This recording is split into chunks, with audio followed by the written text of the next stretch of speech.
할렐루야. 성도 여러분 환영합니다. 범사의 우리를 사랑하시는 여호와께 우리의 찬양과 기도가 상달되도록 외칩니다. 여호와여 이 땅을 새롭게 하옵소서. 참되고 신실하신 예수 그리스도의 이름으로 축복합니다. 아멘. 자, 먼저 기도하시겠습니다. 아버지 하나님, 은혜의 주 예수님을 보내주셔서 그 의로우신 생명의 길로 우리를 인도하시며 그 거룩하신 보배로운 피로 우리를 날마다 씻기시며 범사에 우리에게 복을 주시되 천하 만민에게 복을 내리시는 주님께서 말씀하시기를 너희가 어디를 가든지 어디에 있든지 너희를 지키고 나 있는 대로 너희를 이끌어 내리라 하셨듯이 우리에게로 돌아오시사 우리를 마음껏 축복하시고 예배를 회복시키시옵소서. 예수 그리스도의 이름으로 간구합니다. 아멘. 아멘. 오늘의 설교는 하나님을 향한 추구의 정신입니다. 만약 당신이 하나님을 향한 열정이 있다면 추구하는 정신을 가지지 않으면 할 수 없습니다. 하나님은 하나님의 때 하나님의 시기와 계절에 따라 하나님의 뜻대로 열매를 받고 거두시기 때문에 하나님을 향한 끈기가 없다면 할 수 없습니다. 하지만 추구하는 끈기를 가지고 하나님을 바라보고 따라간다면 당신에게는 희망이 있습니다. 하나님께서 갈라디아서에 말씀하시는 열매를 당신을 통해 이루실 것입니다. 갈라디아서 6장 7절에 스스로 속이지 말라. 하나님은 만물이 여김을 받지 아니하시나니 사람이 무엇으로 심든지 그대로 거두리라. 그렇죠? 하나님은 우리가 속일 수가 없습니다. 왜냐하면 하나님 우리의 마음을 다 중심을 다 심령을 우리의 마음에 있는 모든 것을 다 아시니까요. 우리의 동기가 어디에서 나온 것인지도 주님께서 다 아시기 때문에 하나님을 우리는 속일 수가 없고 하나님은 만물이 여김을 받지 않으십니다. 인간에게.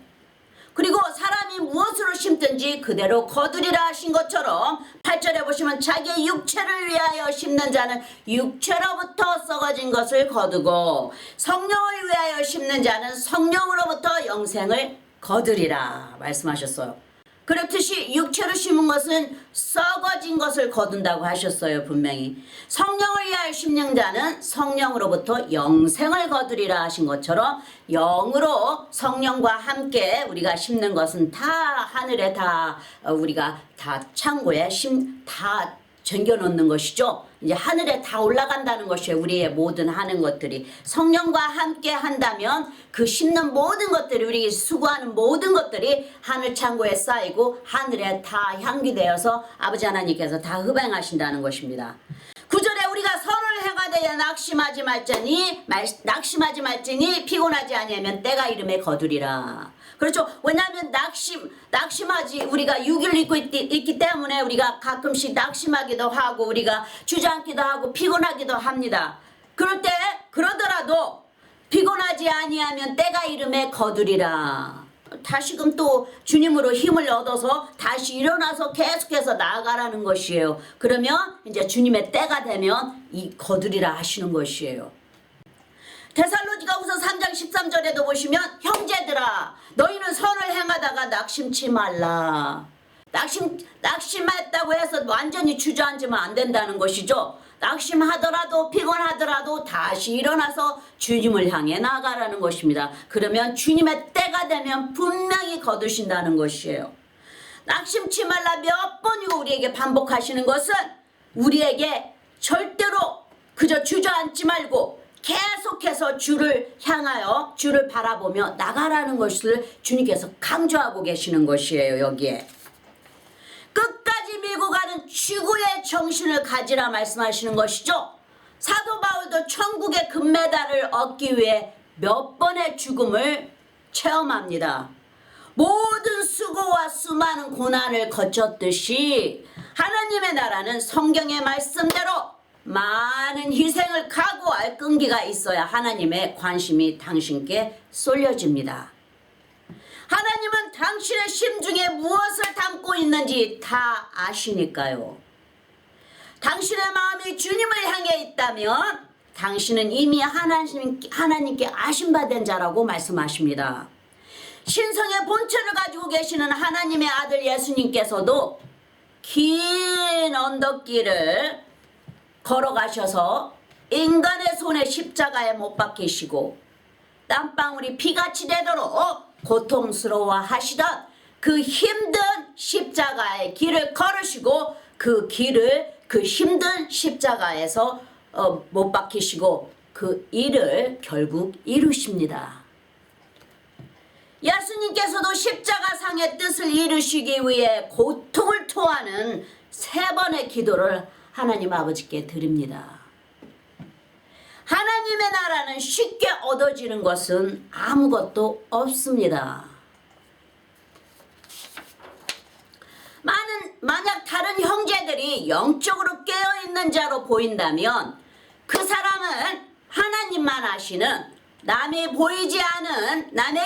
눈에는 보이지 않은 수고와 땀방울을 흘렸을 것입니다. 노력과 수고와 인내와 희생이 따라야 하니까요.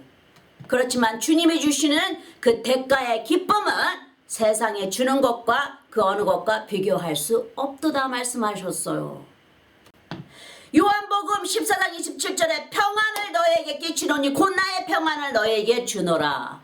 내가 너희에게 주는 것은 세상이 주는 것 같지 아니하니라. 너희는 마음에 근심도 말고 두려워하지도 말라. 다 주님의 손에 있으니, 다 주님의 십자가에 못 박히신 그 손에 있으니, 너의 모든 것이 있으니, 너의 이름이 내 손에 다 십자가에 다 박혀 있으니 너희들은 아무것도 걱정하지 말라. 내가 너희들에게 천국의 평안을 주노라. 주님께서 말씀하시는 것이에요. 사도 베드로가 감옥에 끌려가 아무 걱정 없이 쿨쿨 잠을 자듯이 사도 바울과 실라가 피가 터지게 맞은 다음 힘든 형편에서도 하나님을 찬미하는 수준까지 갑니다. 사도행전 16장 22절에 무리가 일제히 일어나 송사하니 상관들이 옷을 찢어 벗기고 빼로 치라 하여 23절에 많이 친 후에 옥에 가두고 간수에게 분부하여 든든히 지키라 하니 사도행전 16장 25절에 밤쯤쯤 되어 사울과 실라가 기도하고 하나님을 찬미하며 죄수들이 듣더라. 26절에 이에 홀로이 큰 지진이 나서 옥토가 움직이고 문이 곧 다 열리며 모든 사람의 매인 것이 다 벗어진지라. 이 사도 바울과 실라가 기도하고 찬양하는 바람에 이 지진이 나서 옥토가 다 움직이고 그 다음에 문이 다 열려버렸어요. 그 감옥에 있는 문이 다 열려버리고 모든 사람 매인 것이 거기에 다 쇠살로 채인 것이 다 벗어져 버렸어요. 하나님께서 이렇게 다 움직이신 거예요. 이 밤중에 이 찬양의 하나님의 마음을 감동시키자 다 지진이 일어나서 그 옥토가 다 움직이고 부서지고 그 감옥 안에서 다 모든 자들이 다 쇠사들이 벗겨져서 다 자유롭게 된 몸이 된 것이에요. 예로 만약 우리가 22절을 읽지 않고 25절만 읽었다 하면 기도하고 찬미한 것만 보입니다. 그렇죠? 그러듯이 22절에는 이 상관들이 이 사도발과 실라의 옷을 벗기고 찢어 벗기고 매로 치라하여 많은 매를 맞습니다. 그 삐쭉삐쭉하게 나온 그 매를, 로마인의 매를 그 감옥에서 얼마나 많이 맞았는지 모른다 해요. 한데 이렇게 감옥에 갇혀서 그 매로 그 많이 맞고도 피가 다 흘리고 했는데도 하나님을 찬양하고 기도했다는 것이에요. 그러니까 우리가 22절을 읽지 않고 25절만 읽었다 하면 그냥 기도하고 하나님을 찬미하며 하나님의 기적이 임하였더라. 아니죠? 하나님의 나라는 남에게는 보이지 않는 자기 자신과 싸워야 하는 각 사람의 수고가 있습니다. 이 사도 바울이 이렇게 로마인들에게 채찍을 맞고 나서도 하나님의 은혜를 입어 이렇게 찬양하고 기도하였듯이 감옥에서 그저 하나님께 감사하였듯이 하나님의 나라는 이렇게 보이지 않는 수고가 따르는 것이에요. 모세 선지자의 율법에도 40대 미만으로 때리라 하였는데 사도 바울과 실라가 감옥에서 노마인에게는 얼마나 맞았는지 모르지만 나중에 고린도서에 사도 바울이 이리 말합니다. 고린도후서 11장 23절에 저희가 그리스도의 일꾼이냐 정신없는 말을 하거니와 나도 더욱 그리하도다 그러하도다. 내가 수고를 넘치도록 하고 옥에 갇히기도 더 많이 하고 매도 수없이 맞고 여러 번 죽을 뻔하였으니 24절에 유대인들에게 40에 하나 감한 매를 5번 맞았으며 이 율법의 40대 이상으로 절대로 때리지 말고 40대 미만까지만 때리라고 했다고 해서 39대를 때렸다는 거예요. 40에 하나 감한 매를 5번을 맞았다는 것이에요. 이 유대인들에게, 율법을 지키는 유대인들에게.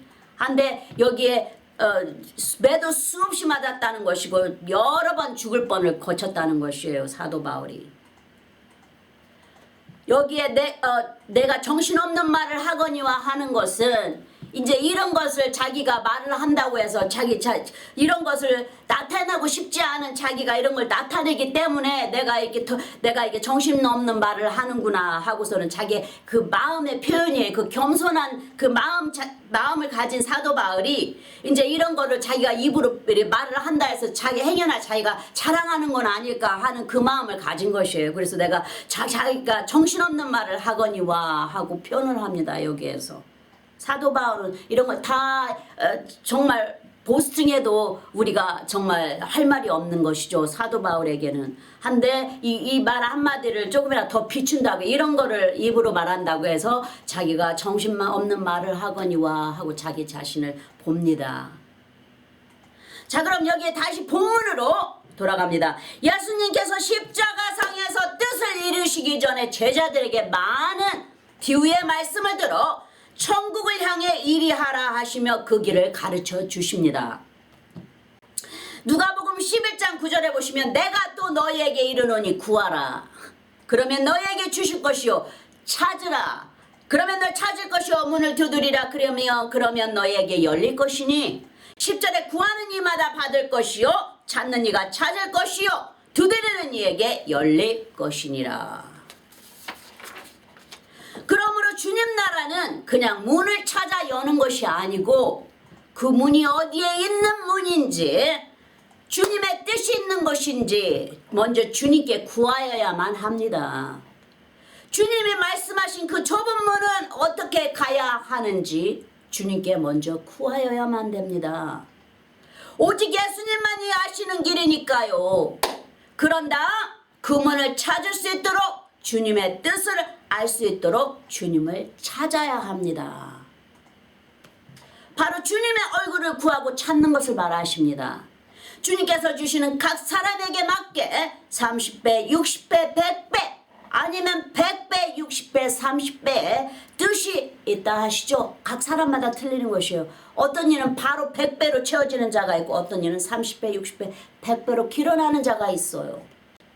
로마서 12장 2절에 보시면 너희는 이 세대를 본받지 말고 오직 마음을 새롭게 함으로 변화를 받아 하나님의 선하시고 기뻐하시고 온전하신 뜻이 무엇인지 분별하도록 하라.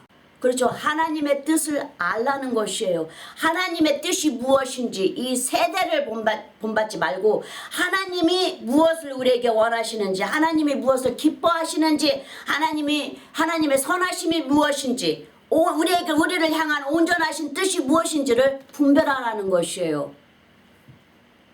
하지만 마땅히 생각할 그 이상의 생각을 품지 말고 다시 말해 교만한 마음을 갖지 말고 부르심에 합당하게 오직 하나님께서 각 사람에게 나눠주신 믿음의 분량만큼만 지혜롭게 생각하라는 것입니다. 30배에서 그치지 말고 온전하신 100배의 뜻을 찾기까지 주님께 간구해야 합니다. 그런 다음에는 문을 두드리라 하시죠. 우리의 목자 되시는 주님께서 문을 언제 열어주실지 모르니까요. 문지방 옆에서 주님을 기다리는 자는 복이 있도다 하신 것이죠. 여기에 알맞는 구절은 슬기로운 5 처녀의 비유입니다. 이 5 처녀들은 신랑 되시는 주님께서 언제 오실지 몰라 등과 기름을 준비하고 기다립니다. 반대로 미련한 처녀들은 신랑 되시는 주님이 오실 때가 가까이 다가오는데도 기름을 준비하지 않습니다. 그러려면 신랑 되시는 주님을 맞이하려면 등에 불을 붙이도록 기름이 있어야 하는데 5은 준비가 되어 있는데 5은 준비가 되지 않아 신랑이 열어주는 문으로 들어가지 못합니다. 마태복음 25장 9절에 실기 있는 자들이 대답하여 가로되 우리와 너희의 쓰기에 다 부족할까 하노니 차라리 파는 자들이 가서 너희 쓸 것을 사라 하니 10절에 저희가 사러 간 동안에 신랑이 오므로 예비했던 자들은 함께 혼인잔치에 들어가고 문은 닫힌지라. 기름은 사는 게 아니죠. 성령님으로부터 채워지는 것입니다. 마태복음 25장 11절에 그 후에 남은 처녀들이 와서 가로되 주여 주여 우리에게 열어주소서. 이 12절에 대답하여 가로되 진실로 너희에게 이르노니 내가 너희를 알지 못하노라 하였느니라. 남들에게 얻는 것이 아니에요. 성령의 기름은 내가 성령님한테서 채워지는 것입니다. 13절에 그런즉 깨어있으라 너희는 그날과 그 시를 알지 못하니라. 주님이 언제 오실지 모르니까 깨어있으라는 것이 항상 준비된 자세로 있으라는 것이요. 주님이 오실 때 우리가 등을 붙이고 우리 안에 불이 꺼지지 않은 상태로 불이 붙어서 우리가 항상 주님을 기다리고 있는 모습으로 깨어있으라는 것이에요. 주님께서 이렇듯 언제 열어주실지 모르는 문을 두드리기 전에 먼저 하나님의 뜻을 구하고 찾아야 합니다. 그렇게 문까지 두드리는 상황이라면 당신은 이미 당신을 향한 하나님의 뜻이 무엇인지 당신에게 이미 주님께서 말씀하셨어요. 이미 하나님의 소원으로 가득 채워져 버린 당신의 마음이 언제 문을 열어주실지 모르는 주님을 인내로 기다릴 수 있게 됩니다. 인내라 하면 예수님께서 낭망치 말라 하시며 과부와 한 재판장의 비유를 보이시고 사람들의 꾸지람을 받으면서도 더 크게 주님의 이름을 불러 주님의 부르심을 받듯이 또 밤에 찾아온 친구의 이야기도 있듯이 이 모든 비유는 우리에게 본보기로 보여주고 계시는 것이죠. 누가복음 10장 6절에 보시 여행중에 내게 왔으나 내가 먹을 것이 없노라 하면 7절에 저가 안에서 대답하여 이르되 나를 괴롭게 하지 말라. 문이 이미 닫혔고 아이들이 함께 나와 침소에 누웠으니 일어나 내게 줄 수가 없노라 하겠느냐. 8절에 내가 너에게 말하노니 비록 벗됨을 인하여서는 일어나 주지 아니할지라도 그 강청함을 인하여 일어나 그 소용대를 주리라. 이것은 이제 친구가 되어서도 벗됨으로도 주지 않을 수 있으나 너의 그 강청함이 하도 그 사람을 귀찮게 하니까 그 사람이 일어나 네가 필요한 것을 내어주리라. 이거 끝까지 그것을 구할 때까지 지치지 말라는 것이에요. 낙심하지 말라는 것이에요. 주님의 나라는 것을 가지려면은 끝까지 낙심하지 말고 주저앉지 말고 주님께 계속해서 간구하라는 것입니다. 이 비유를 보여주고 계시는 것이에요. 누가복음 18장 39절에 앞서가는 자들이 저를 꾸짖어 잠잠하라 하되 저가 더욱 심히 소리질러 가로되 소리질러 다윗의 자손이여 나를 불쌍히 여기소서 하는지라. 이제 주님의 이름을 부르지 말라고 자꾸 제자들이 소리치면서 야단을 칩니다. 주님은 왜 귀찮게 하느냐, 부르지 말라고, 잠잠하라고. 근데 또 계속해서 주님을 부르자 주님께서 돌아보시며 저자를 부르라 하고 말씀하시죠. 그렇듯이 그렇게 자꾸 주님을 간구하라는 것이에요. 누가복음 18장 5절에 보시면 이 과부가 나를 번거롭게 하니 내가 그 원한을 풀어주리라. 그렇지 않으면 늘 와서 나를 괴롭게 하리라 하였느니라. 6절에 주께서 또 가라사대 불의한 재판관에 말한 것을 들으라 하신 것처럼 이 과부처럼 계속해서 재판장에 가서 나의 원한을 풀어주세요. 나의 원한을 풀어주세요. 그 재판관이 응답을 할 때까지 그만두지 말라는 것이에요. 왜냐하면 주님께서 그렇게 하신다는 것이에요. 그렇게 하시는 것을 주님께서 기뻐 보시며 기다리고 계신다는 것이에요. 그리고 그 사람의 때가 됐을 때 주님께서 문을 여시며 들어오라. 내 안으로 들어오라고. 주님께서 이제 나의 나의 영광 안으로 들어오라고 주님께서 부르신다는 것이에요. 그자의 때가 됐을 때 이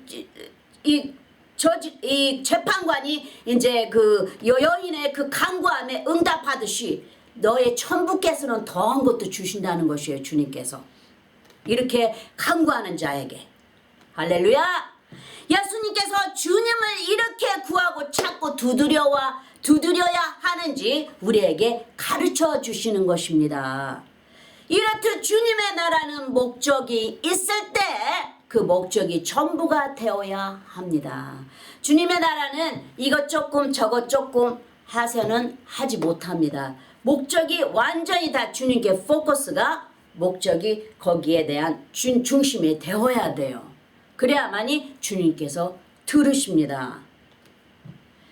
그것이 은사이든지 재산이든지 직장이든지 명예든지 천국의 일이든지 성령님의 능력이든지 그리하였을 때 열매를 보게 하십니다. 주님께서 완전히 중심이 되었을 때 처음에는 싹을 피우고 그 다음에는 힘을 주시며 거기에 맞는 열매를 보게 하십니다. 주님께서.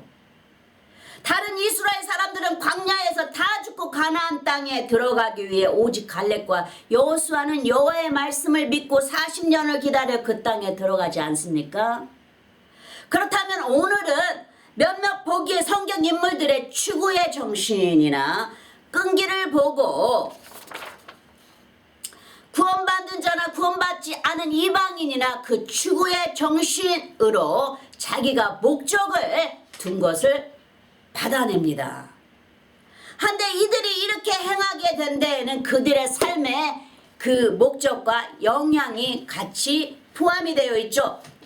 그들의 삶에 영향을 끼쳐요.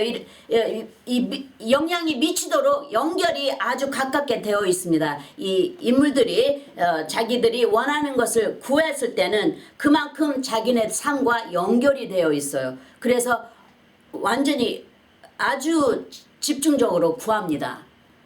이런 마음가짐으로 주님을 찾으라는 것을 보이시는 것이죠. 우리에게 주신 하나님의 은사는 죄를 지었다 해서 완전히 사라지는 게 아닙니다. 그 죄 안에 있을 때만 주님께서 낮추시고 그 대가를 다 받게 하시죠. 주님께서 우리가 죄를 지면 그 대가를 받게 하십니다. 주님께서. 그런 다음 그 은사는 다시 돌아옵니다. 성경에도 하나님의 은사와 부르심에는 후회하심이 없느니라 말씀하셨어요. 그런 것처럼 여기에 삼손과 삼손의 여인 이야기가 나옵니다. 사사기 16장 4절에 이후에 삼손이 솔의 골짜기에 들릴라라 하는 이름하는 여인을 사랑하매 5절에 블레셋 사람의 방백들이 그 여인에게로 올라와서 그에게 이르되 삼손을 깨어서 무엇으로 말미암아 그 큰 힘이 있는지 우리가 어떻게 하면 그를 이기어서 결박하여 공격해 할 수 있을는지 알아보라. 그리하면 우리가 각각 은 1,100을 내게 주리라. 이 여인에게 이렇게 말을 합니다. 이 블레셋 사람들이. 하지만 이전의 스토리를 보시면 삼손이 사랑하였던 다른 여인이 있었는데 그 수수께끼를 알아내라고 이 블레셋 사람들이 그 여인에게 말을 하자 여인이 그 수수께끼를 못 알아내자 그 여인을 불살라 죽이죠. 그렇듯이 지금 이 여인도 거기에 이제 그 스토리를 너무나 다 잘 알고 있는 것이에요. 그래서 이 여인은 계속해서 삼손을 날마다 그 말로 그를 재촉하여 조릅니다. 왜? 이 여인은 자기의 목숨이 거기에 달려있는 것이 물론 이 사람들이 블레셋 사람들이 이 여인에게 이 은 1,100을 주리라 하지만 이 여인은 목숨이 달려 있습니다. 이것을 알아내지 못하면 자기도 그 여인처럼 불살라 죽어버린다는 것을 이자들이 블레셋 사람들이 죽인다는 것을 잘 알고 있는 것이에요. 그래야 이 여인도 생명과 연결이 되어 있어요. 그래서 삼손에게 끝까지 아주 강요합니다. 삼손의 마음이 번뇌하여 죽을지니라 할 정도로 재촉하여 결국 네 번째까지 재촉했을 때 삼손의 머리카락에 능력이 있는 것을 알게 됩니다. 이 여인 역시 돈이 문제가 아니라 자기의 목숨이 달려있기 때문에 이 열심히 아주 끈기 있게 삼손에게 물은 것이에요. 어디에 너의 능력이 있느냐? 어디에 너의 하나님의 능력이 임하는 것이냐? 하고 계속해서 물은 것이에요. 사사기 16절에 날마다 그 말로 그를 채촉하여 조르며 삼손의 마음이 범내하여 죽을 지경이라. 17절에 삼손이 진정을 토하여 그에게 이르되 내 머리에는 삭도를 대지 아니하였나니 이는 내가 모태에서 하나님의 나실인이 되었음이라. 만일 내 머리가 밀리우면 내 힘이 내게서 떠나고 나는 약하여져서 다른 사람과 같으리라. 19절에 들릴라가 삼손으로 자기 무릎을 베고 자게 하고 사람을 불러 그 머리털 7가닥을 비고 기록해 하여 본즉 그 힘이 없어졌더라. 이제 죄로 인해 여호와께서 이미 삼손에게서 떠나신 것입니다.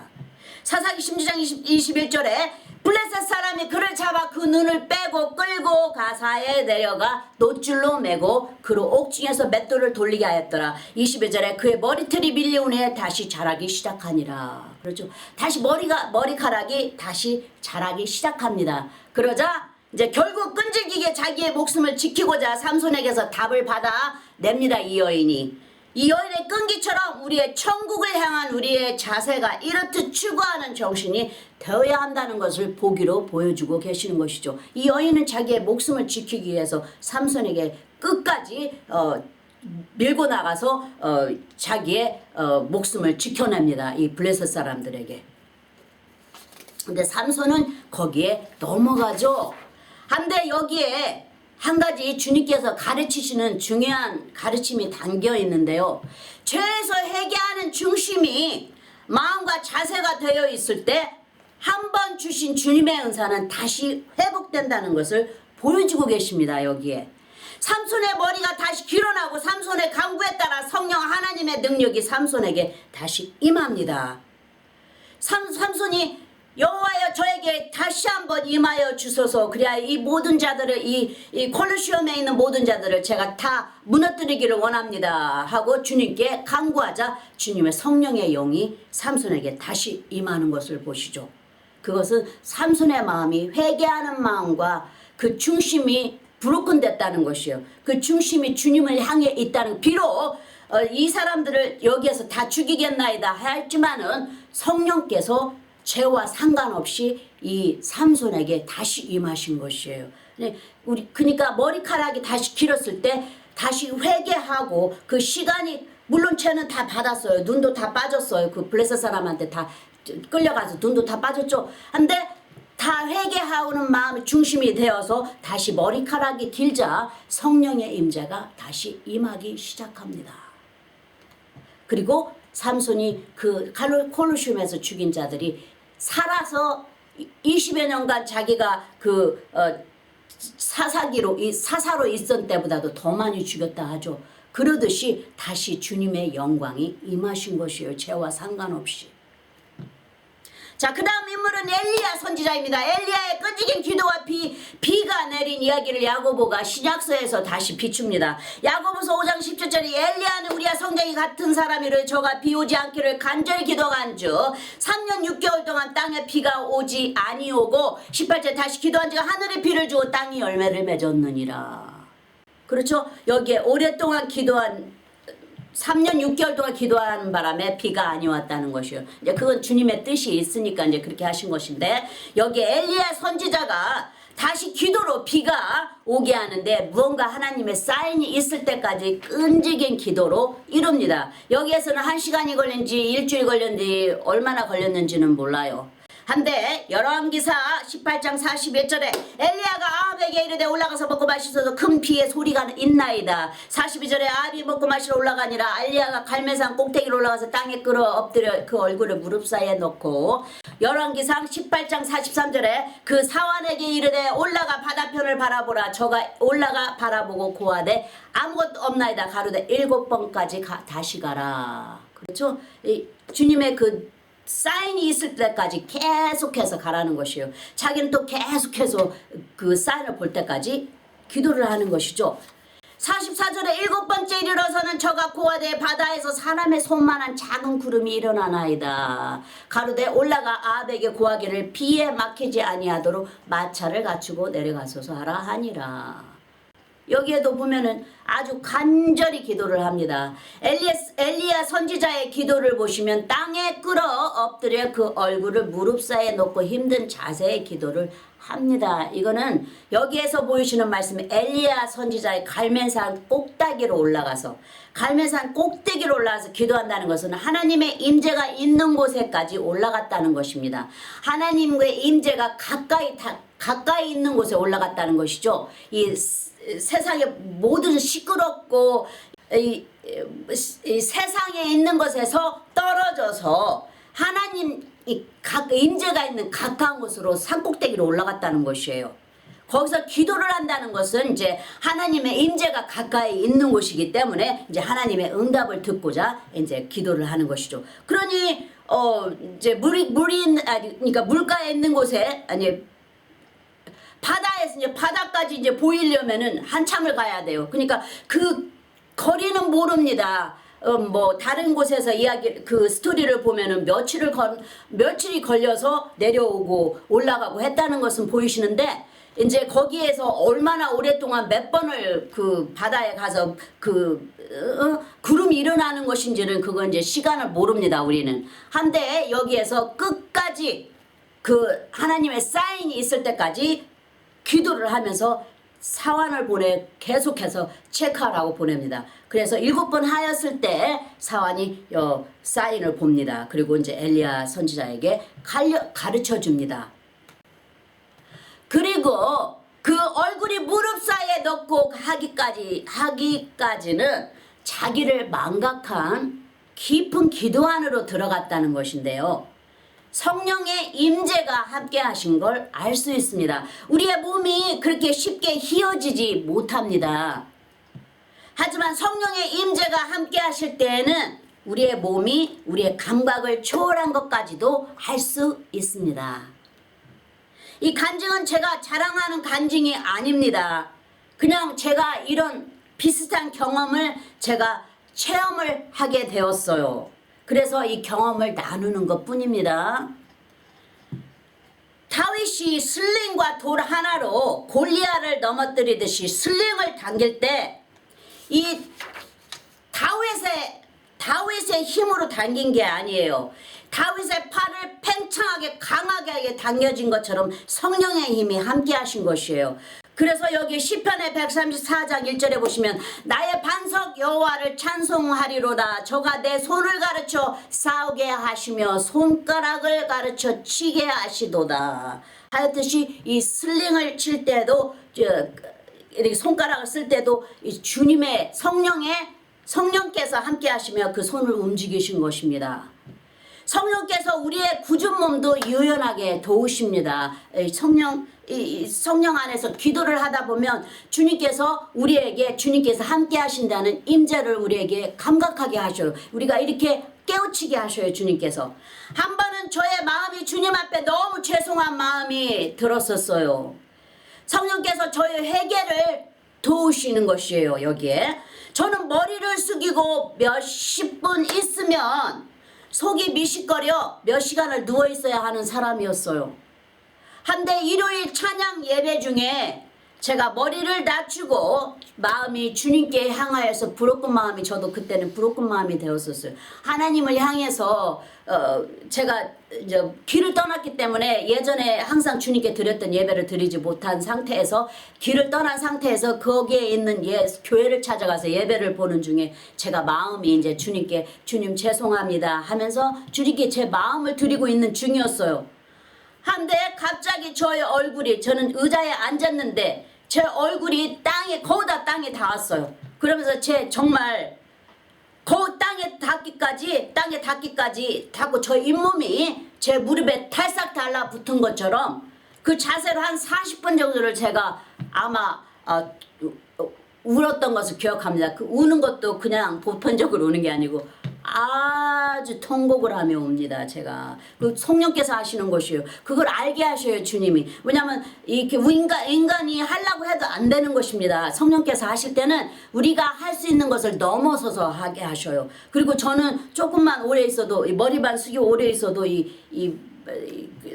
비식거리는 걸 잘 느꼈었어요. 그래서 저는 제가 맞추어서 해서 항상 무엇인가 기대고 기도를 하고 항상 그렇게 하는 식으로 제가 맞추어서 주님께 저의 모습을 드렸어요. 한데 이때 제 마음이 주님을 향하고 있었는데 주님께서 제 머리가 앉은 자세에서 제 머리가 땅에까지 닿게 하시는 그런 통곡을 하게 하셨어요. 주님께서 항상 받으시던 그 기도를 못 받으셔가지고 주님께서 저한테 대신 그 통곡 기도를 하시는 것이에요. 우리가 간구할 것을 모를 때도 성령께서 아주 간절히 우리를 위해 기도하신다고 하시죠. 같은 표현을 쓰신 것이에요, 여기에. 그래서 이게 말씀을 보실 때 깨우치게 하셔요, 주님께서. 그리고 성령께서 함께 하신다는 것을 우리가 감지할 수 있도록 주님께서 가르쳐 주시고 알려주셔요. 그리고 이것은 정말 잘 되는 게 아닙니다. 아무리 하려고 노력을 해도 안 되는 것이에요. 그리고 너무나 어지럽습니다. 그 자세가 되면. 왜냐하면 밸런스가 맞지 않은 상태로 몸이 있기 때문에 굉장히 어지럽습니다. 하지만 저는 그때 그러고 나서도 아무 어지러움 없이 예배를 끝마쳤습니다. 왜냐하면 주님께서 함께 하셨기 때문에. 그때를 기억하고 행여나 성령께서 도와주시려나 기대하며 교회에서 기도하는 기회 있을 때마다 시도하였는데 그 뒤로 딱 한 번 나라 헤이리에 지진으로 건물들이 무너져 사람들이 너무 많이 죽었었죠. 그때 제가 그것을 보고 참 가슴이 아팠어요. 그래서 교회를 갔는데 중보를 하려고 하는데 갑자기 그 중보하려고 하는 그 순간에 헤이리를 놓고 중보하려고 하는 그 순간에 성령께서 예전에 제가 의자에 앉은 제 몸이 얼굴에 땅에 거의 닿은 때처럼 통곡하게 하시면서 한 번 더 체험하게 하셨어요. 성령께서 주시는 이 체험들은 우리를 천국의 것으로 배부르게 하시면서 이 천국의 것을 갈망하도록 인도하십니다. 한 번 더 체험해 봤으면, 한 번 더 채워져 봤으면 하고 주님께 매달리게 돼요. 한 번 체험을 하시면, 이 성령님의 것을 한 번 체험하시면 자꾸 그것을 천국의 것을 갈망하게 됩니다. 그래서 방언으로 기도를 하게 되면 예수님의 마음으로 가득 채워지게 되므로 성령께서 도우시는 중보자가 되시는 것이에요. 주님께서 함께 하시면서 우리를 때에 따라서 우리가 힘이 들거나 우리의 마음이 험불해질 때, 겸손해지고 우리가 정말 마음이 부서질 때 주님께서 함께 하시며 우리를 위하여 간구하여 주셔요. 중보는 육으로 시작되지만 기도가 오래 지속되면 성령님께서 서서히 우리의 기도를 도우시는 것을 우리가 체험하게 됩니다. 자, 그럼 각 사람이 믿음대로 꼭 체험해 보시기를 바랍니다. 할렐루야! 자, 그럼 그 다음 인물을 보시면 엘리야의 제자 엘리사인데요. 엘리야 선지자가 하나님의 일을 행하러 갑니다. 그러면서 엘리사에게 따라오지 말라고 말하는데도 엘리사가 듣지 않고 끝까지 선생님이 가는 대로 따라가겠다 우깁니다. 그 결과로 제자 엘리사는 엘리야 선지자의 영감을 2배의 축복으로 받게 됩니다. 조금 긴 구절이라도 보겠습니다. 열왕기하 2장 1절에 여호와께서 해를 바람으로 엘리야를 하늘에 올리고자 하실 때 엘리야가 엘리사로 더불어 길갈에서 나갑니다. 열왕기 2장 2절에 엘리야가 엘리사에게 이르되 청컨대 너는 여기 머물라 여호와께서 나를 베델로 보내시느니라. 엘리사가 가르되 여호와의 사심과 당신의 혼의 삶을 가르쳐 맹세하노니 내가 당신을 떠나지 아니하겠나이다. 이에 두 사람이 베델로 내려가니 길갈에서 베델로 갑니다. 베델은 하나님의 이제 집입니다. 베델은 열왕기하 2장 3절에 베델에 있는 선지자의 생도들이 엘리사에게로 나와 이르되 여호와께서도 오늘날 당신의 선생을 당신의 머리 위로 취하실 줄 아시나 아나이까 가로되 나도 아노니 너희는 잠잠하라. 4절에 엘리야가 저에게 이르되 엘리사야 청컨대 너는 여기 머물라 여호와께서 나를 여리고로 보내시느니라. 엘리사가 가로되 여호와의 사신과 당신의 혼의 삶을 가리켜 명세하노니 내가 당신을 떠나지 아니하겠나이다 하니라. 저희가 여리고에 이름에 벌써 길갈에서 베델로 여리고에 이르렀죠. 열왕기 2장 5절에 여리고에 있는 선지자들의 생도들이 엘리사에게 나와 이르되 여호와께서 오늘날 당신의 성생을 당신의 머리로 취할 줄을 아나이까. 엘리사가 가로되 나도 아는 너희는 잠잠하라. 6절에 엘리야가 또 엘리사에게 이르되 청컨대 너는 여기 머물라 여호와께서 나를 요단으로 보내시느니라. 저가 가로되 여호와의 사신과 당신의 혼의 삶을 가리켜 맹세하노니 내가 당신을 떠나지 아니하겠나이다. 이에 두 사람이 행하니라. 여기에 벌써 요단까지 왔습니다. 4번을 거칩니다. 끝까지 따라갑니다. 7절에 선지자의 생도 50인이 가서 멀리 서서 바라보매 그 두 사람이 요단가에 섰더니. 예수님을 따를 때 제자들은 예수님의 주위에 섰고 주위에 구경하는 자들은 멀리 서서 예수님을 바라보았다 하죠. 그러듯이 이 엘리사는 엘리야가 너는 여기서 남아서 여기에 있어. 하나님이 어디로 보내시니 어떤 고생을 시킬지 모르니까 너 많은 힘이 들지 모르니까 너 여기서 남아있어. 내가 갈 테니까 내가 가서 처리하고 올 테니까 이렇게 한 거예요. 엘리야 선지자는. 근데 엘리사가 아닙니다. 나는 당신이 가는 길이면 끝까지 따라가겠습니다 하고 그게 무슨 힘든 일이 있더라도 어떤 어려운 일이 있더라도 난 당신을 놓지 않을 것입니다. 당신을 따라가겠습니다 하고서는 끝까지 따라간 거예요. 길갈을 건너 베델을 거쳐 여리고를 지나 여기 이제 요단을 지났단 말입니다. 엘리사가 엘리야를 따라서. 한데 이 50명 생도들은 그냥 같이 똑같이 서서 엘리사 알고 있는 겁니까? 당신 하나님께서 당신의 선생을 그냥 오늘 다 데려갈 것을 천국으로 데려갈 것을 당신 알고 있는 것이에요. 이제 이렇게 말하고 있는 것이에요. 그러면서 잠잠히 있는 것이 그냥 아무것도 하지 않고 그냥 계속 그 말만 하고 있는 것이에요. 따라가지도 않고 그냥 계속해서 엘리사에게 당신 그거 알고 있어요. 하나님께 여호와께서 엘리야 선지자를 데려가실 것을 알고 있나요? 이제 그렇게 말만 하고 있는 거예요. 그러면서 멀리 서서 바라본다는 것이에요. 그리고 아무것도 하지 않은 채로 50명이 서서 그러듯이 여기 제자들이 예수님을 따를 때 주위에 3명이 따를 때 거기서 멀리 구경하는 사람들도 많이 있다고 했어요. 예수님을 따를 때는 700명 정도의 그 사람 수가 따랐죠. 한데 멀리서 바라보았다는 것이에요. 예수님을. 이 세 제자들이 주님의 옆에 있고 다른 자들은 다 구경하듯이 그냥 멀리서 주님을 바라보았다는 것입니다. 그러듯이 여기에도 같은 표현을 쓰고 있는 것이에요. 그래서 결국 그 결과로 열왕기하 2장 8절에 엘리야가 겉옷을 취하여 말아 물을 치되 물이 이리저리 갈라지고 그 두 사람의 육지위로 건너더라. 9절에 건너며 엘리야가 엘리사에게 이르되 나를 댁에서 취하시기 전에 내가 내게 어떻게 할 것을 구하라. 엘리사가 가로되 당신의 영감이 갑절이나 내게 있기를 구하나이다. 10절에 가로되 내가 어려운 일을 구하르도다. 그러나 나를 내게서 취하시는 것을 보면 내가 보면 그 일을 내게 이루려니와 그렇지 않으면 이루지 아니하리라 하고 11절에 두 사람이 행하며 말하더니 호련히 불수레와 불발들이 두 사람을 격하고 엘리야가 해오리 바람을 타고 승천하더라.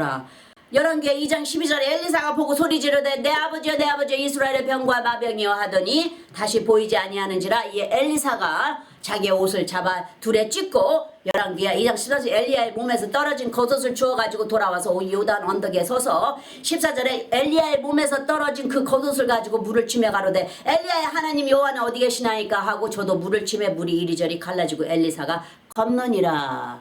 이제 엘리야를 끝까지 섬겼다는 것입니다. 끝까지 섬겼을 때 그 엘리야에 가진 그 능력이 이 엘리사가 2배로 달라고 했어요. 그랬을 때 그 2배로 임했다는 것입니다. 주님의 나라는 강구하려면 끝까지 주저앉지 말고 낙심하지 말고 오라는 것이에요. 주님께서. 그래야 이 엘리사처럼 그러니까 2배의 영감을 얻게 된다는 것이 주님께서 주신다는 것입니다. 열왕기 2장 15절에 보신 맞은편 한편 여리고에 있는 이 선지자의 생도들이 저를 보며 말하기를 엘리야의 영감이 엘리사의 위에 머물렀다 하고 가서 저를 영접하여 그 앞에서 땅에 엎드리고. 그렇죠. 자기들에게도 다 똑같은 제자들이었어요. 이 자들도. 한데 이 자들은 엘리사처럼 강건하여 그 엘리야를 붙들지를 않았어요. 이 자들은. 그럼 주님의 뜻이 임하지를 못합니다. 이렇게 멀리서 서 있는 자들에게는. 오직 주님께 가까이 다가오면서 모든 것을 다 희생하려고 노력하려고 할 때 주님의 능력이 임하는 것이에요. 여기에서는 예수님의 성품을 엘리야 선지자가 드러내는 것 같습니다. 왜 예수님께서 엠마오로 가는 두 제자들과 함께 하실 때 제자들이 예수님을 간청하여 붙들지 않았다면 그냥 지나가시려는 것처럼 보였다 하시죠. 이렇듯 제자 엘리사에게 얼마만큼 천국의 것을 갈망하는지 엘리야 선지자가 시험한 것이죠. 그리고 2배로 주십시오 하니까 그 2배가 임한 것이에요. 엘리사에게. 다른 50인의 제자들은 천국의 능력을 열정도 갈급함도 없는 똑같은 구경하는 모습으로 멀리서 바라보고 있었다는 것을 보여주고 있습니다. 여기에. 똑같은 말만 엘리사에게 반복하면서 아무것도 하지 않은 채 그냥 멀리서 바라만 보았다는 것이에요. 많은 신적인 능력을 행한 엘리야 선지자를 엘리사처럼 제자된 모습으로 따르지 않았다는 것입니다. 결국 그 문은 두려리는 자에게 열리는 것을 보이시는 것이죠. 주님이. 엘리사는 엘리야 선지자를 따라다니면서 그 손에 물을 부었다고 표현하고 있죠. 그렇듯이 이제 손을 씻기고 발을 씻기고 이제 섬겼다는 것이에요. 엘리야 선지자를. 그렇듯이 그 어떤 상황에 놓여 있든지 주님의 나라에서 거기에 충실하는 자에게는 거기에 대한 주님의 보답이 있다는 것입니다. 끝까지 간구해야 된다는 것이에요. 자, 그 다음은 야곱이 날이 새도록 천사와 씨름하여 하나님께 축복을 받고 자기의 처한 상황을 이겨냅니다.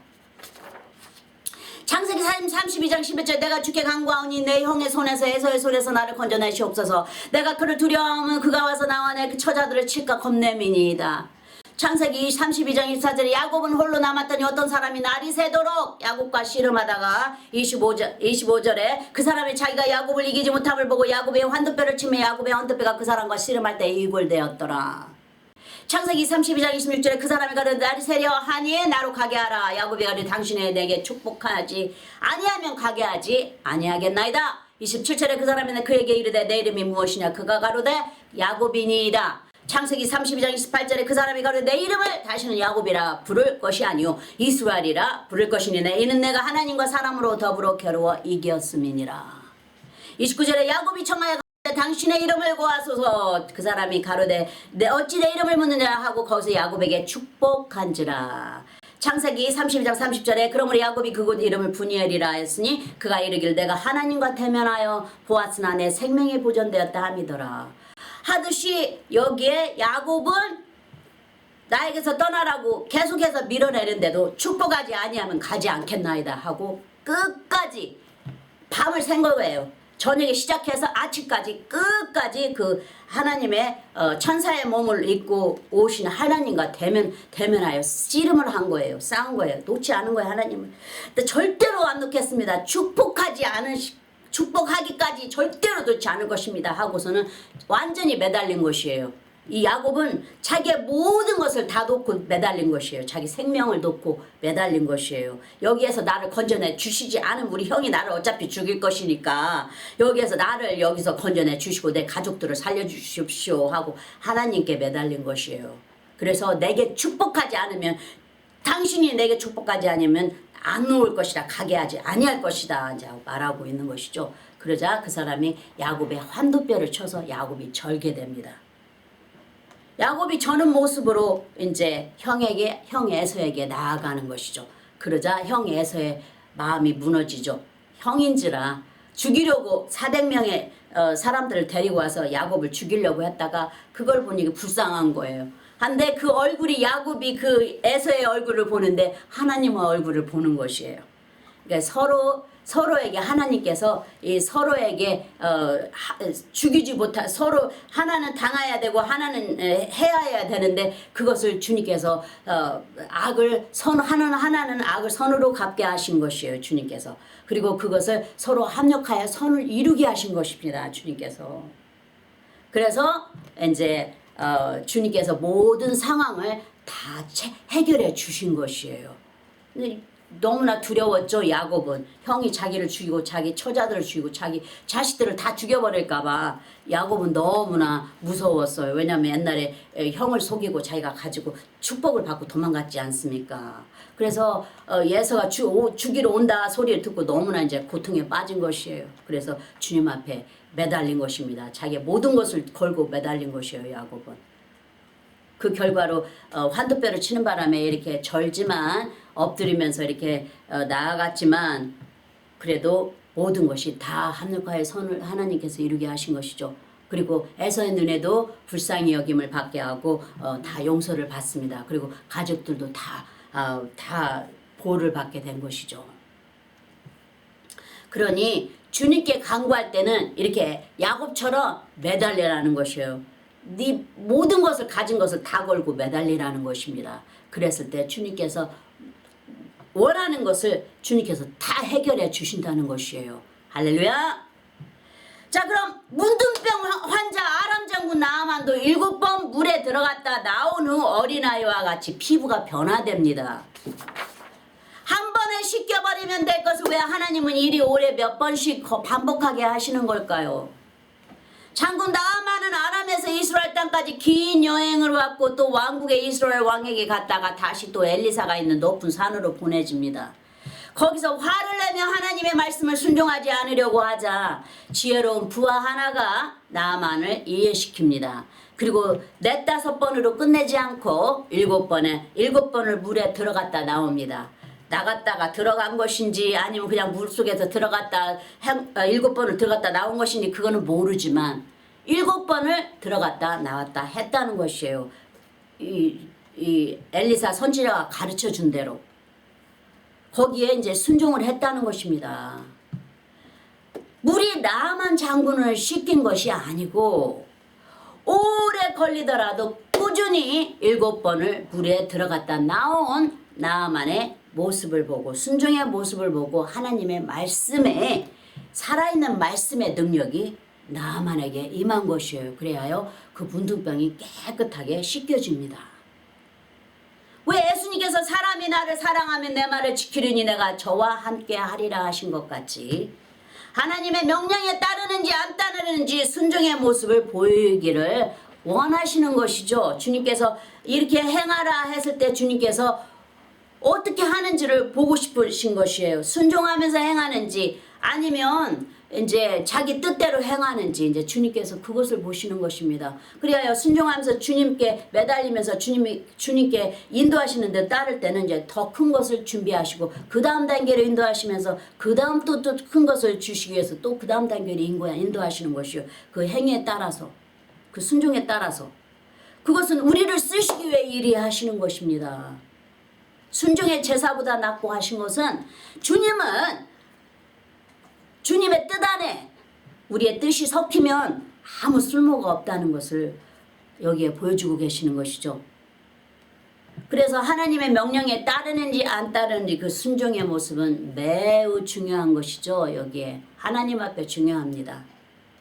이 38년 된 병자도 삼손의 케이스처럼 옳은 태도는 아니지만 어쨌든 그 장소를 떠나지 아니하고 끈질기게 한 곳에 누워 천사들이 동하는 못에 들어가고자 하나 다른 사람들이 먼저 들어가는 바람에 한 번도 들어가지 못합니다. 38년 된 병자니까 거기에 38년을 누워 있었는지 아니면 30년을 누워 있었는지 그건 모릅니다. 하지만 38년 된 병자가 그 앞에 누워 있다는 것이에요. 그리고 이제 잘못된 생각과 가치관을 가지고 있어요. 그리고 예수님께 이 자들이 나를 그쪽에다 넣어주지 않습니다 하고 다른 사람에게 말을 다른 사람들이 나를 들어다가 넣어줘야 되는데 나 이렇게 누워서 저는 아무것도 할 수도 없는데 다른 사람이 먼저 들어갑니다. 저는 여기 앞에서 기다리고 있는데 들어갈 수가 없습니다. 제가 이런 형편이라 기어서도 갈 수가 있을 것이고 아무튼 어떤 방법으로 있었겠죠. 하지만 누가 들어다 주겠지 하는 그런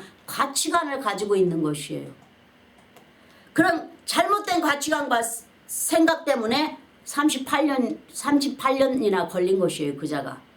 얼마나 이제 기다린 것인지는 우리는 모르지만 38년이라고 그 사람의 나이가 38년이라는 것을 보여주고 있죠. 끈질기게 그 베데스 못 앞에 누워 있었어요. 그래도 움직이지 않았어도 그곳에 끝까지 누워 있어. 언제나 누가 나를 저기다 데려다 주나 하는 마음을 가지고 끝까지 거기에 누워 있자. 그에게 다가오시는 예수님의 불쌍히 여김을 받고 주님께 직접 치료를 받습니다. 네가 낫고자 하느냐 하면서 주님께서 다가오시죠. 주님께서 참 한심한 거예요 보니까. 하지만 불쌍히 여김을 받죠. 그러시면서 주님께서 치료해 주십니다.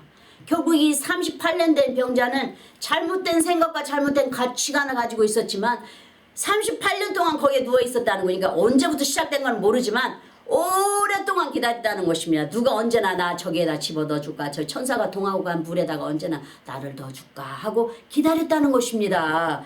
요한복음 5장 2절에 보면 예루살렘에 있는 양문 곁에 히브리 말로 베데스다라라 하는 못이 있는데 거기에 행각 5이 있고 3절에 그 안에 많은 병자 소경 절뚝발이 혈기 마른 자들이 누워 물이 동함을 기다리니 이 4절에 이는 천사가 가끔 못에 내려와서 물을 동하게 하는데 동한 후에 먼저 들어가는 자는 어떤 병에 걸리든지 낫게 되미로라. 5절에 거기 38년 된 병자가 있더라. 요한복음 5장 6절에 예수께서 그 누운 것을 보시고 병이 벌써 오랜 줄 아시고 이르시되 내가 낫고자 하느냐. 7절에 병자가 대답하되 주여 물이 동할 때에 나를 못에 넣어줄 사람이 없어 내가 가는 동안에 다른 사람이 먼저 내려가나이다. 요한복음 5장 8절에 예수께서 가라사대 일어나 내 자리를 들고 걸어가라 하시니 9절에 그 사람이 곧 나와서 자리를 들고 걸어가니라. 이날은 안식이니. 이렇듯이 이 사람도 끈기 있게 비록 잘못된 생각이더라도 가치관을 가졌더라도 끈기가 있을 때 주님께서 그것을 들어 쓰신다는 것입니다. 주님께서 거기에 대한 보답을 해주신 것이요. 주님께서 먼저 찾아오지 않으십니까 여기에. 또 세리 삭개오는 키가 남보다 작아 사람들에게 둘러싸여 있는 예수님을 볼 수가 없자 그 길을 걸어가시는 예수님을 보기 위해 높은 나무 위로 올라가 예수님이 지나가시기를 기다립니다. 1시간이 될 수도 있고 반나절이 될 수도 있지만 나무 위로 올라가서 꼭 예수님을 보려고 마음을 단단히 먹습니다. 그러자 예수님께서 미리 아시고 지나가시다가 삭개오의 이름을 부르시면서 다정하게 삭개오야 나무에서 내려오라 하시죠. 너희 집에 구원이 임하였느니라 하시면서 주님께서 부르십니다. 우리의 중심이 이 삭개오도 마음을 단단히 먹기 때문에 이 짓을 한 것이죠. 언제 주님께서 그 길을 기다릴지 몰라요. 멀리서 오시는 주님이 그게 1시간일지 한 반나절일지 그건 모릅니다. 한데 주님을 보고자 하는 그 갈망으로 기다린 것이에요. 그러자 주님의 구원의 축복이 그 가정에 임합니다. 그리고 주님께서 아신 바가 된 자가 된 거예요. 삭개오야 나무에서 내려오너라 하시죠. 그 다음 이 마지막 인물은 아브라함인데요. 아브라함은 50명에서 10명으로 내려가는 그치지 않은 중보로 뜻을 이룹니다. 창세기 18장 22절에 그 사람들이 거기서 떠나 소돔으로 향하여 가고 아브라함은 여호와 앞에 그대로 섰더니 이제 여호와께서 이제 소돔과 고모라를 심판하시려고 이제 오신 것이에요. 이 엔젤의 몸으로, 그러니까 천사의 몸을 비로 오신 것이에요. 여호와께서. 이 3절에 가까이 나아 가로되 주께서 의인을 악인과 함께 멸하시려나이까. 24절에 그 성 중에 의인 50이 있을지라도 주께서 그곳을 멸하시고 그 50 의인을 위하여 용서치 아니하시리까. 이제 자기 조카 롯을 위해서 이제 기도하는 것이죠. 이제 롯이 이제 자기의 그 가족도 있지 않습니까? 그러니까 롯을 위해서 지금 아브라함이 기도를 합니다. 중보를 합니다. 그래서 주님 50명이 있다면 어찌 주님께서 거기 심판하시려나니까 하니까 아니다. 그것을 멸하시고 50 의인을 위하여 용서치 아니하시리까 하니까 26절에 18장 26절에 여호와께서 가라사대 내가 만일 소돔 성 중에서 의인 50을 찾으면 그들을 위하여 온 지경을 용서하리라. 주님께서 말씀하시는 거예요. 창세기 18장 27절에 아브라함의 말씀에 가려 티끌과 같은 나라도 감히 주께 구하나이다. 28절에 50의인 중에 5인이 부족할 것이면 그 5인 부족함을 인하여 온 성을 멸하시리이까 가라사 내가 거기서 45인을 찾으면 멸하지 아니하리라.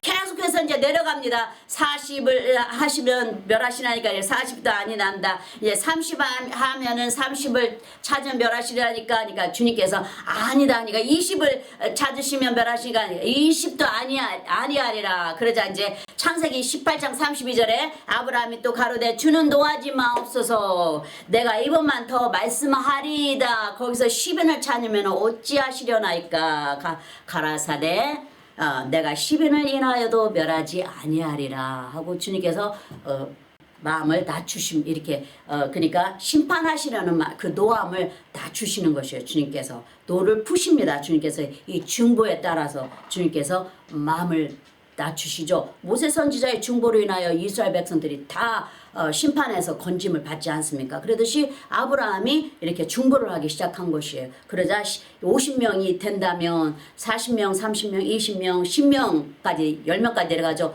그러자 주님께서 10명이 된다 해도 나는 그들 심판하지 않으리라. 그렇죠? 한데 주님께서 10명이 안 되는 롯의 가족을 구원하시죠. 조카 롯을 살리기 위해 주님께 아뢰는 아브라함의 중보입니다. 귀신 들린 딸아이를 가진 어느 이방 여인도 예수님께 부르짖습니다. 자기 딸을 살려달라고. 제자들이 조용히 하라고 소리치고 아무리 말려도 주님은 어디 구석진 곳으로 찾아 들어가셔서 주님은 이제 기도하시니라고 나오지 않아요 밖에. 근데 이 여인이 자꾸 찾아서 주님을 찾아갑니다. 그리고 계속해서 주님 앞에 부르짖는데 제자들이 못하게 막 가로막습니다. 그런데도 주님께 그냥 계속해서 부르짖자 주님께서 주님의 이름을 계속해서 부릅니다. 그러자 주님께서 먼저 말을 걸게 하십니다. 그 여인에게 무엇을 해주기를 원하느냐 하고.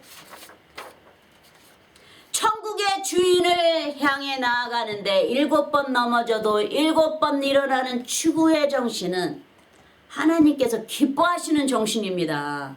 우리에게 원하시는 정신이에요. 우리에게 그렇게 하시기를 바라시는 것입니다. 그래야 축복을 주시려고.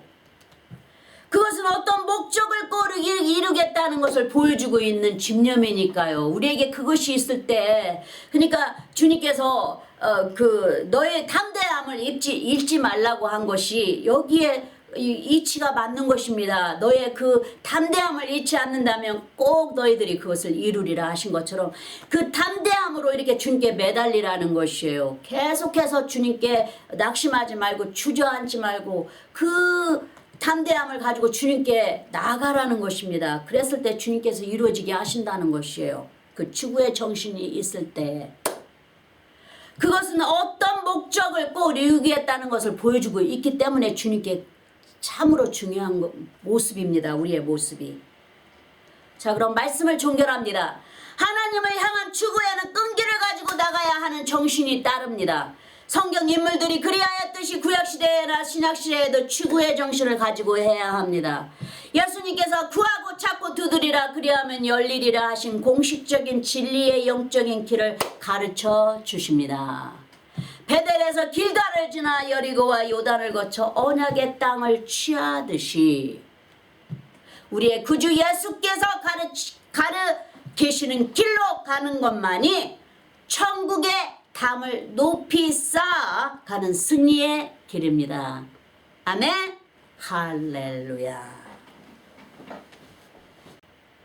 기도하시겠습니다. 아버지 하나님, 오늘도 시온의 자녀들이 모여 아버지의 말씀으로 가르침을 받았나이다.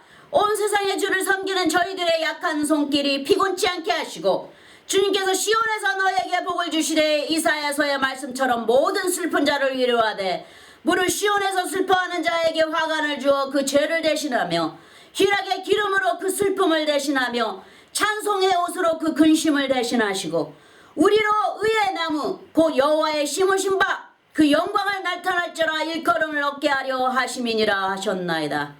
기도에도 삶에서도 섬김에서도 주님을 추구하며 주님의 문을 두드릴 수 있는 충성된 자로 도우시옵소서. 하늘도 땅도 산도 흑암도 두려웠다는 예수 그리스도의 이름으로 기도합니다. 아멘. 아멘. 자, 사도신경으로 기도하시겠습니다. 전능하사 천지를 만드신 하나님 아버지를 내가 믿사오며 그 외아들 우리 주 예수 그리스도를 믿사오니 이는 성령으로 잉태해사 동정녀 마리아에게 나시고 본디오 빌라도에게 고난을 받으사 십자가에 못 박혀 죽으시고 장사한 지 사흘 만에 죽은 자 가운데서 다시 살아나시며 하늘에 오르사 전능하신 하나님 우편에 앉아 계시다가 저리로서 산 자와 죽은 자를 심판하러 오시리라. 성령을 믿사오며 거룩한 공예와 성도가 서로 교통하는 것과 죄를 사하여 주시는 것과 몸이 다시 사는 것과 영원히 사는 것을 믿사옵나이다. 아멘. 아멘. 자, 그럼 구원에 이르시는 신앙 고백에 초대합니다. 마음을 여시고 믿음으로 주 예수 그리스도를 개인적인 구세주로 받아들이신다고 입으로 시인하십시오. 주 예수님, 나는 죄인임을 주님 앞에 고백합니다. 나의 모든 죄를 용서해 주십시오. 내 죄를 위하여 십자가에서 못 박히사 피를 흘리시고 돌아가신 후 3일 만에 살아나신 부활의 주님을 믿습니다. 나에게 영원한 영생을 주신 하나님의 아들이신 나의 구세주여, 내 마음에 들어와 영원히 주님과 함께 살게 하옵소서. 주님의 성령을 통해 나를 성화시켜 주시고 아버지 하나님께 인도하여 주심을 감사드립니다. 나는 삼위일체 하나님이신 아들 예수님과 아버지 하나님과 그리고 영원하신 성령님을 믿습니다. 지금 이 말을 고백하셨다면 성도님은 영원하신 하나님 예수 그리스도의 새로 창조물입니다. 환영합니다. 이제부터는 예수 그리스도를 통해 성도님은 하나님의 아들과 딸입니다. 축복합니다. 자, 그럼 아론의 축복으로 축복하겠습니다.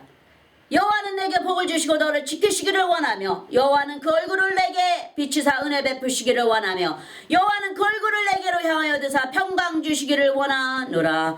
마지막으로 축도하겠습니다. 이제는 우리 주 예수 그리스도의 그 크신 은혜와 아버지 하나님의 영원하신 사랑과 성령님의 매일 교통하심이 모든 성도님들 삶 속에 항상 함께 하실지니이다. 아멘. 네, 아멘. 감사합니다. 아버지 감사합니다. 예수님 감사합니다. 성령님 사랑합니다. 아멘. 할렐루야.